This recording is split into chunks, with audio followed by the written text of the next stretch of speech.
A felicidade de Guy de Maupassant, voz Iba Mendes. Era a hora do chá, antes do acender das luzes. A cidade dominava o mar. O sol, que desaparecera, deixara após si o céu todo de cor de rosa laminada a ouro, e o Mediterrâneo, sem uma ruga, sem um arrepio, liso, reluzente, ainda por efeito do sol poente, parecia uma placa de metal polido e de um tamanho desmedido. Ao longe, para a direita, as montanhas rendilhadas desenhavam-se com seu perfil negro sobre a púrpura desmaiada do ocaso. Falava-se do amor, discutia-se esse velho tema, repetia-se coisas já reditas muitas vezes. A melancolia calma do crepúsculo amaciava as palavras, fazia flutuar a ternura nas almas, e esta palavra amor, que sem cessar subia ao foco da conversação, era pronunciada ora por uma voz forte de homem, ora por uma voz de mulher de timbre delicado, parecendo encher a pequena sala, voltear como uma ave e pairar como um espírito. Poder-se-á amar muitos anos sem cansaço? Sim, pretendiam uns, não, afirmavam outras.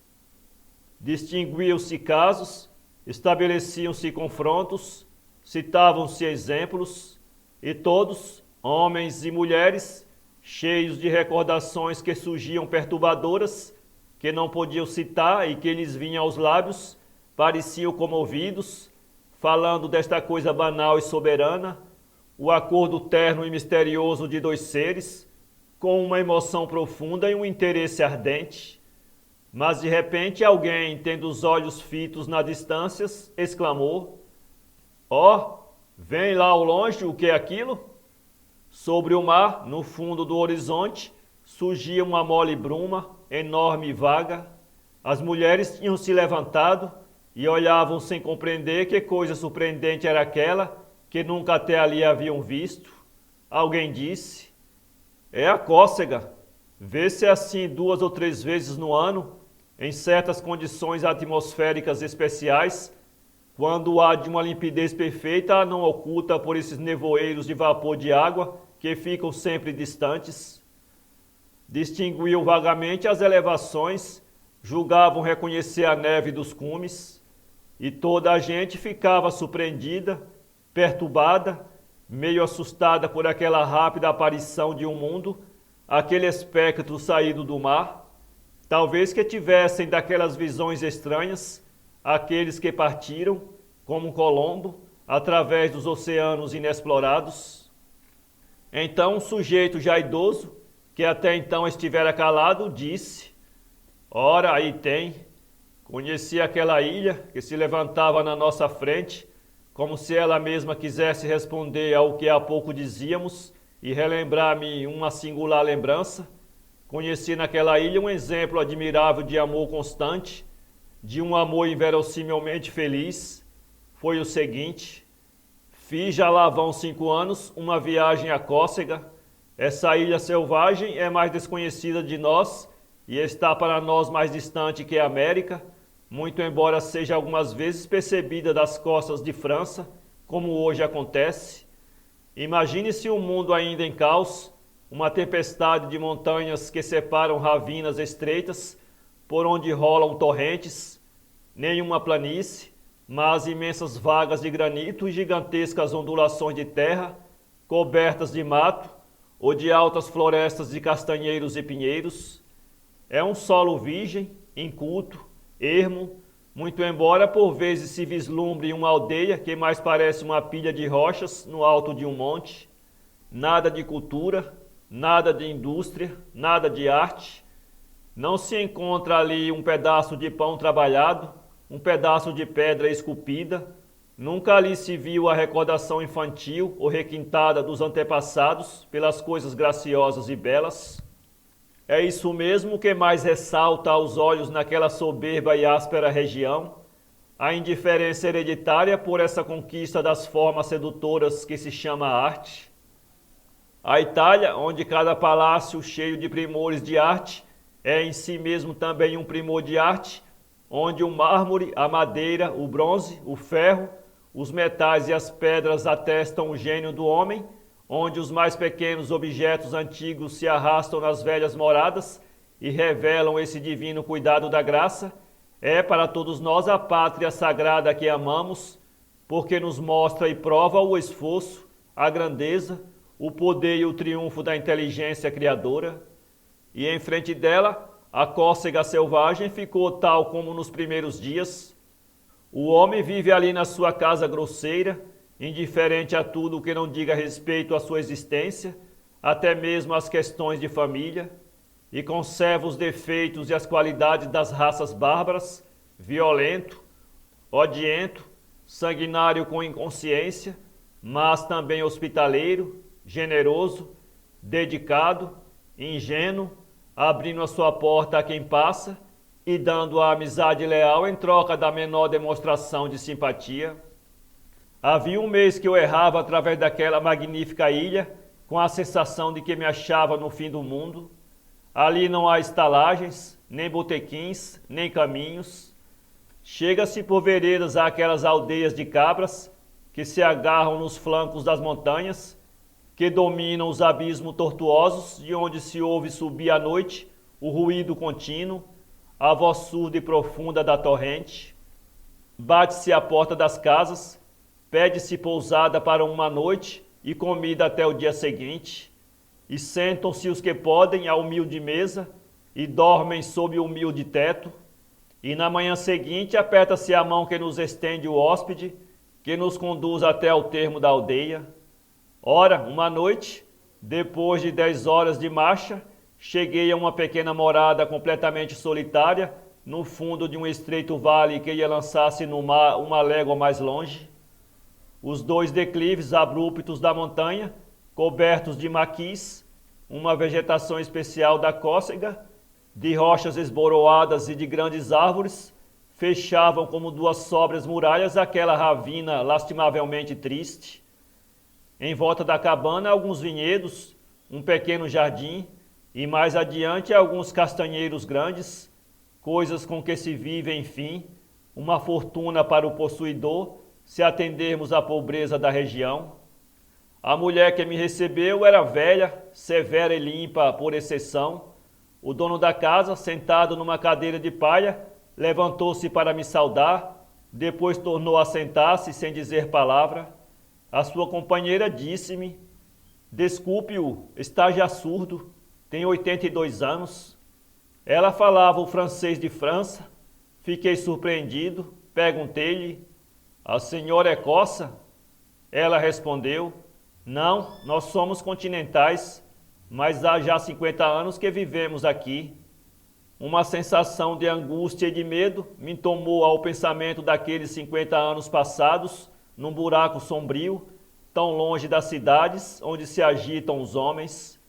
Um velho pastor entrou e pusemos-nos a comer o único prato do jantar, uma sopa de caldo grosso em que havia cozido juntamente batatas, toucinho e couves.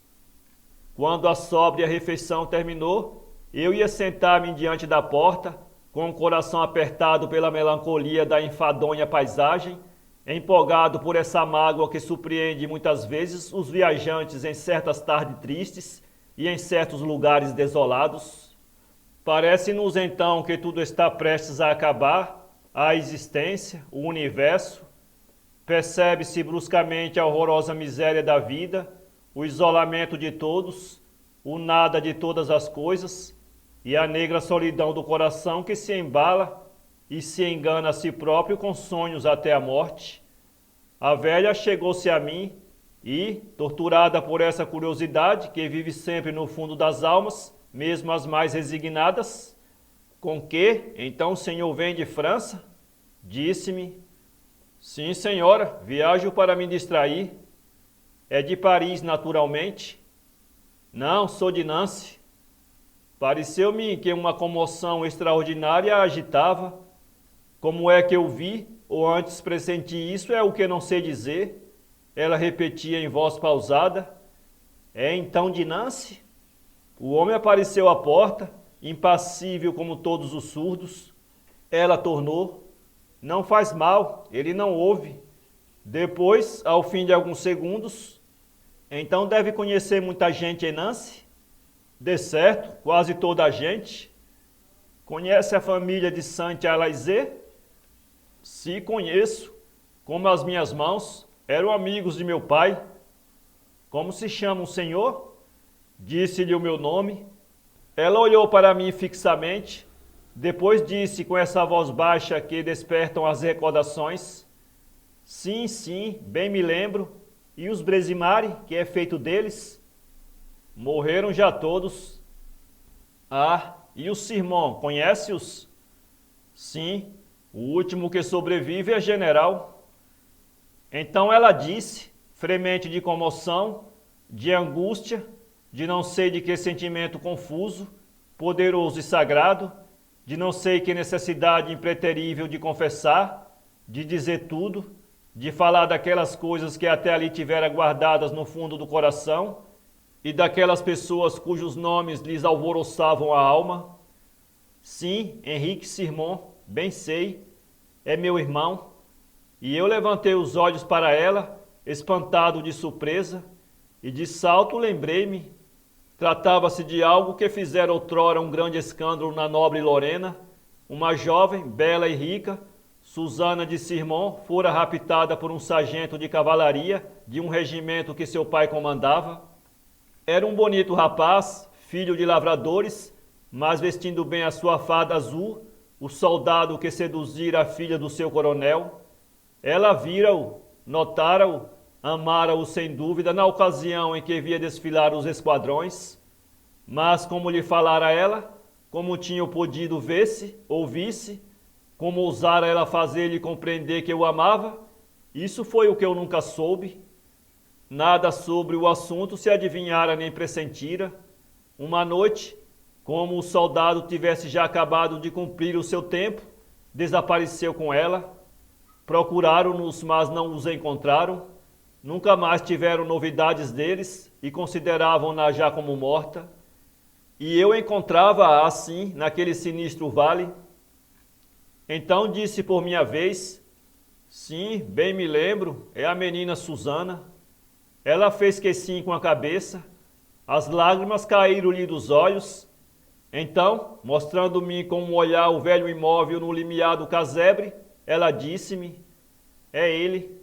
E eu compreendi que ela o continuava a amar, que eu o via ainda com os olhos seduzidos. Perguntei: tem ao menos sido feliz com ele?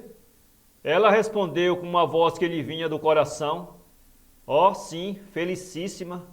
Ele fez-me inteiramente feliz. De nada tenho que me arrepender. Eu contemplei-a com tristeza, surpreendido, maravilhado com o poder daquele amor. Aquela mulher rica seguira aquele homem pobre, aquele camponês. Ela própria tornara-se uma camponesa. Ela tinha se afeito àquela vida sem encantos, sem luxo, sem delicadezas de nenhuma espécie. Tinha se acomodado àqueles hábitos simples e amava-o ainda. Tornara-se uma mulher rústica, usando touca campesina, saia de lã. Comia num prato de barro sob uma mesa de pau grosseira, sentada numa cadeira de tábua, uma sopa de caldo de couves e batatas com toucinho. Dormia sobre uma cama velha a seu lado. Nunca mais pensara em nada a não ser nele. Não lamentava nem os adornos, nem os estofados, nem as elegâncias, nem as fofas cadeiras, nem a tepidez perfumada dos quartos forrados de tapeçaria, nem a doçura dos colchões de penas, onde se mergulha o corpo para o repouso. De nada mais precisava que não fosse ele. Contanto que ele ali estivesse, ela mais nada queria. Abandonara a vida, completamente jovem, abandonara o mundo e os que a tinham criado, amado, e viera a sós com ele, ali naquele vale selvagem, e ele fora tudo para ela, tudo quanto se sonha e sem cessar se espera, tudo o que infinitamente se almeja. Ele enchera-lhe de ventura a existência, de um a outro extremo. Ela própria dizia que não poderia ser mais feliz. Em toda a noite, eu, escutando a respiração rouca do velho soldado estendido no seu catre, ao lado daquela que o seguira para tão longe, pensava naquela estranha e simples aventura tão completa, feita de tão pouca coisa, e parti quando o sol nasceu, depois de ter apertado a mão aos dois velhos esposos. O narrador calou-se. Uma das senhoras disse: não importa, ela tinha um ideal muito banal, necessidades muito primitivas e exigências muito simples. Devia ser estúpida com certeza. Uma outra disse em voz pausada: que importa, foi feliz. E lá longe, ao fundo do horizonte, a cócega enterrava-se na noite, entrava lentamente no mar, apagava sua grande sombra, que aparecera como para vir contar a história dos dois humildes amantes que em sua orla abrigava. Para ler este conto, acesse www.poeteiro.com.